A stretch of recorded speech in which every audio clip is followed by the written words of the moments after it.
Hello guys, aku Siphoner Badala. Hello guys, aku Siphoner Badala. Hello guys, aku Siphoner Badala. Hello guys, aku Siphoner Badala.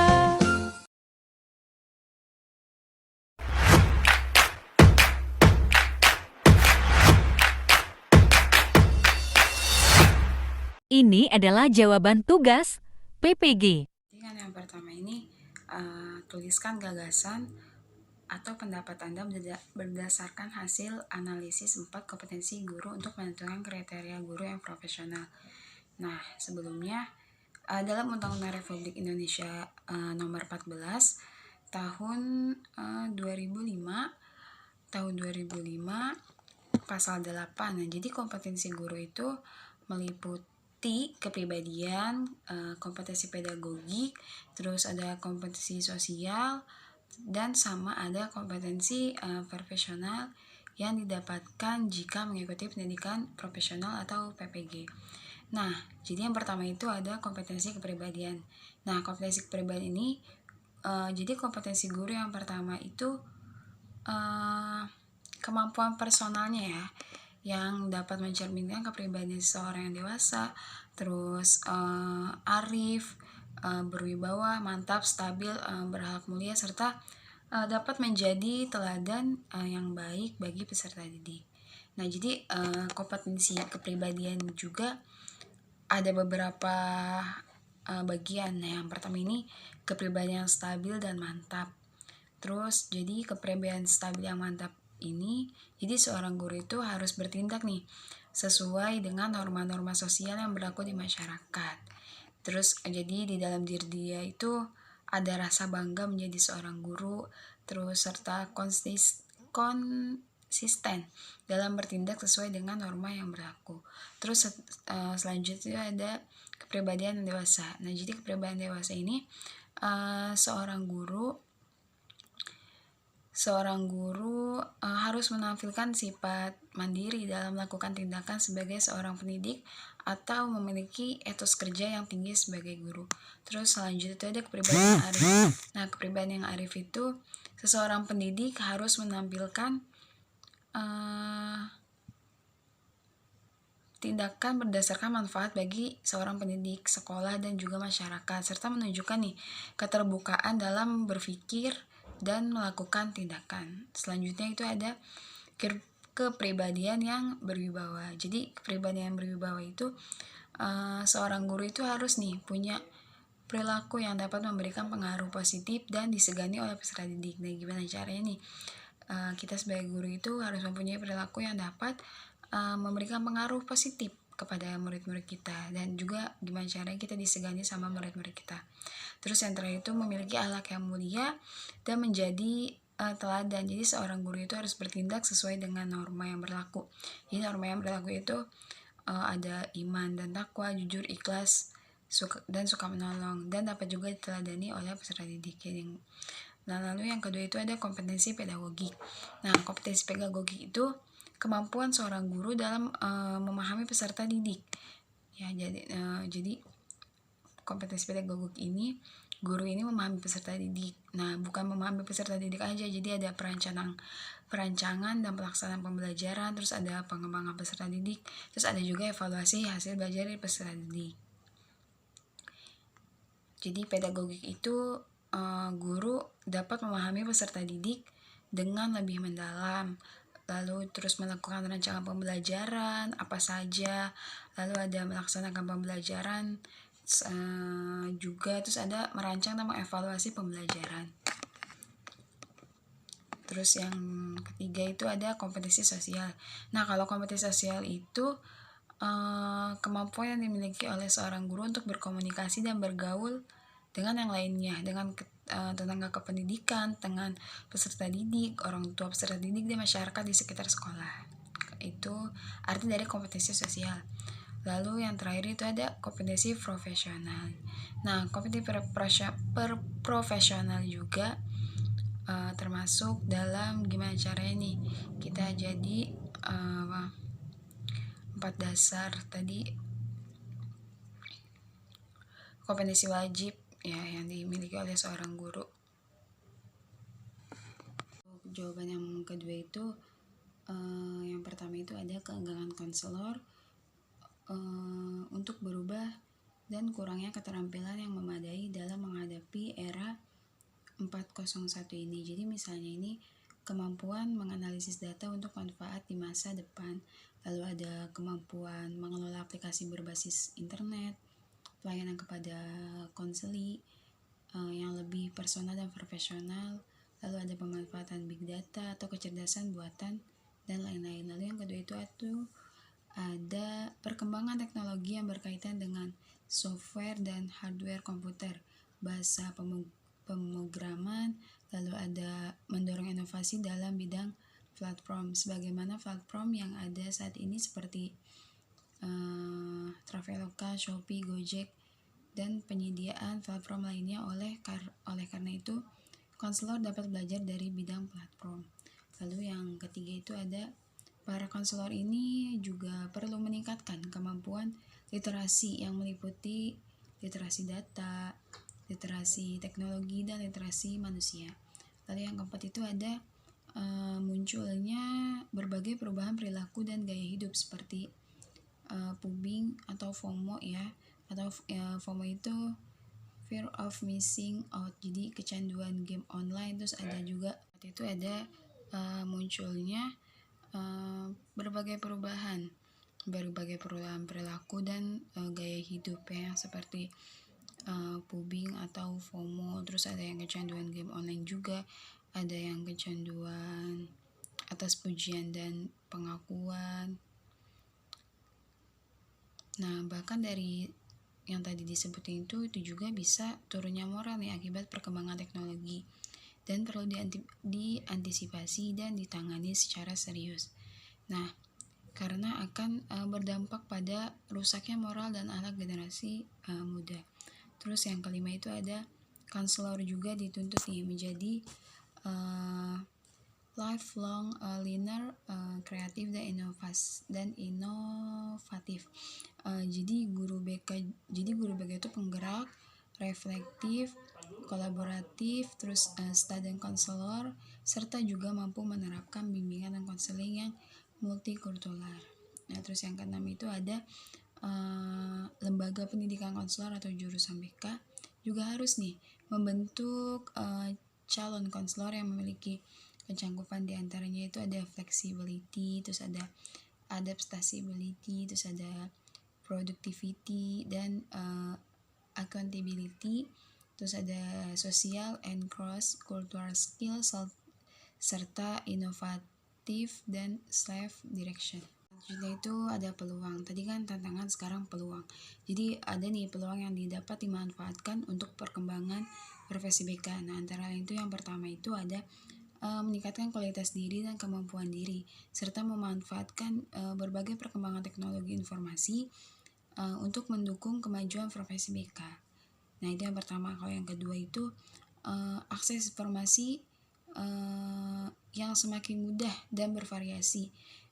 Itu juga sangat membantu dalam pelaksanaan layanan BK yang menarik. Terus itu yang kedua. Dan sekarang yang ketiga itu konselor dapat mengembangkan diri sebagai content creator, influencer, dan pengembangan platform serta penyediaan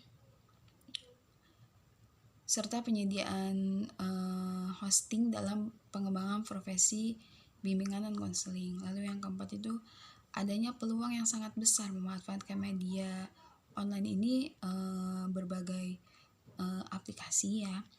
aplikasi dan platform untuk mendukung pencapaian tujuan bimbingan konseling. Lalu yang kelima itu adanya peluang untuk memanfaatkan karakteristik generasi Z yang cenderung aktif belajar, sensing global dan visual dalam memberikan layanan bimbingan dan konseling, baik itu layanan yang berfungsi pencegahan atau pengentasan permasalahan. Lalu yang keenam itu ada memanfaatkan konselor buatan atau artificial konselor ya. Terus yang ketujuh itu ada pelaksanaan proses konseling baik individu maupun kelompok dan memanfaatkan online seperti WA, Zoom, Google Meet ya, dan lain sebagainya ya. Apalagi kan saat ini juga ada, maksudnya kemarin-kemarin kan ada pandemi COVID-19 dan siswa juga sedang melakukan LFH atau learning from home ya. Jadi konselor juga dapat nih mengembangkan berbagai tutorial teknik-teknik konseling yang dapat dimanfaatkan oleh siswa.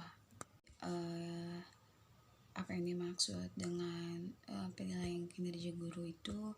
Jadi penilaian kinerja guru itu merupakan salah satu upaya untuk melaksanakan tugas dan fungsi yang melekat pada jabatan fungsional guru dan dilaksanakan juga sesuai dengan aturan yang berlaku untuk menjamin terjadinya proses pembelajaran yang berkualitas di jenjang pendidikan.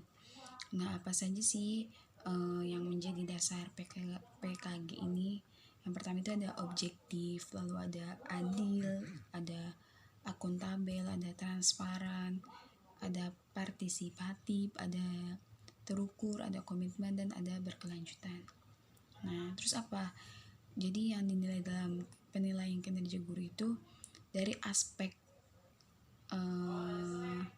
yang dinilai dari dalam apa sih penilaian kinerja guru ini gitu. Jadi dari kinerja guru yang dapat diamati, dipantau, dan dilakukan guru dalam melaksanakan kegiatan pembelajaran atau pembimbing dan atau juga tugas tambahan yang relevan dan fungsi sekolah. Jadi instrumen PK Guru tahun 2021 ini terlampir nih dan dilaksanakan juga untuk berlandasan dokumen pada PK Guru, yaitu contoh dari pengertian dari penilaian guru PKG tahun 2021. Kenapa nih penting penilaian kinerja guru itu?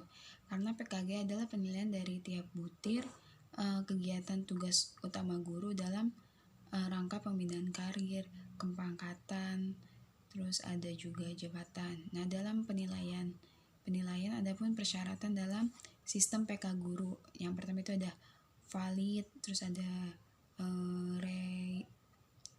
reliable dan praktis dengan prinsip pelaksanaan PK guru yang harus juga nih berdasarkan ketentuan, juga berdasarkan kinerja dan berdasarkan dokumen PK guru.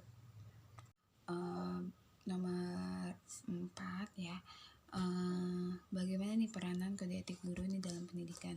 Jadi kode etik guru itu sesungguhnya itu merupakan pedoman yang mengatur hubungan guru dengan teman sejawat, dengan peserta didik, dengan pemimpin, masyarakat, dan dengan misi tugasnya. Jadi kode etik itu jalinan hubungan ya, jadi jalinan hubungan. Nah, jalinan hubungan tersebut juga dilakukan nih kepentingan perkembangan siswa secara optimal, secara jelas hubungan itu diatur oleh kode etik. Jadi kode etik itu merupakan pedoman yang mengatur hubungan. Kode etik juga nih sesuatu yang sangat penting. Jadi sebab kode etik itu adalah aturan-aturan untuk bertingkah laku sehingga pada profesi apapun tentu memiliki kode etiknya masing-masing. Nah, apalagi kode etik merupakan salah satu syarat untuk sesuatu pekerjaan dapat dikatakan sebagai profesi. Nah, ada nih beberapa kriteria yang menjadi standar yang harus dipenuhi sehingga suatu pekerjaan dapat dikatakan sebagai profesi. Nah, di antara lainnya itu ada harus mendapat pengakuan dari pemerintah dan masyarakat. Lalu yang kedua itu adanya kode etik. Lalu yang ketiga itu ada yang mempunyai organisasi profesi yang menaungi gitu ya. Terus yang terakhir itu ada profesi yang harus diambil sebagai pemenuhan panggilan guru. Nah, kalau kode etik itu, nah terus selanjutnya itu ada kode etik seorang guru. Nah, di antara lain itu yang pertama itu guru itu harus membimbing peserta didik ya untuk membentuk manusia Indonesia yang seutuhnya berjiwa Pancasila. Terus yang kedua itu ada guru nih berusaha memperoleh informasi tentang peserta didik sebagai bahan melakukan bimbingan dan pembinaan. Yang ketiga itu guru berusaha memperoleh informasi tentang peserta didik sebagai bahan pembimbingan dan pembinaan. Lalu ada guru menciptakan suasana sekolah sebaik-baiknya. Lalu ada guru memelihara hubungan baik dengan orang tua murid dan masyarakat sekitarnya. Terus ada guru secara pribadi yang bersama-sama mengembangkan dan meningkatkan mutu dan martabat profesinya. Lalu ada guru memelihara hubungan seprofesinya, semangat kekeluargaan dan kesetiakoan sosial. Yang terakhir nih, yang nomor 5, soalnya itu Anda minta menjadi ASN atau pegawai negeri. Gebrakan apa yang Anda lakukan jikalau diangkat menjadi ASN? Terus langkah apa aja yang dilakukan jikalau Anda tidak menjadi ASN? Dan ingat, sekali banyak pengabdi di instansi pemerintah menuntut ingin jadi ASN. Jelaskan dengan tegas. ASN itu singkatan dari aparatur sipil negara. Jadi ASN ini tuh profesinya sebagai pegawai negeri sipil dan pegawai pemerintah dengan perjanjian kerja yang bekerja pada instansi pemerintah. Misalkan saya menjadi ASN, mungkin saya akan lebih memberikan pelayanan yang empati ya, dan hormat dan santun tanpa pamrih dan tanpa unsur pemaksaan. Jadi kan sekarang banyak tuh yang ASN yang pelayanannya yang kurang empati, terus nggak hormat, terus juga nggak santun gitu kan. Jadi kalau misalnya saya menjadi ASN, gebrakan yang saya akan tingkatkan gitu, yang akan saya jalankan itu mungkin yang pertama itu ada attitude ya. Jadi attitude sebagai ASN tuh kayak gimana gitu kan.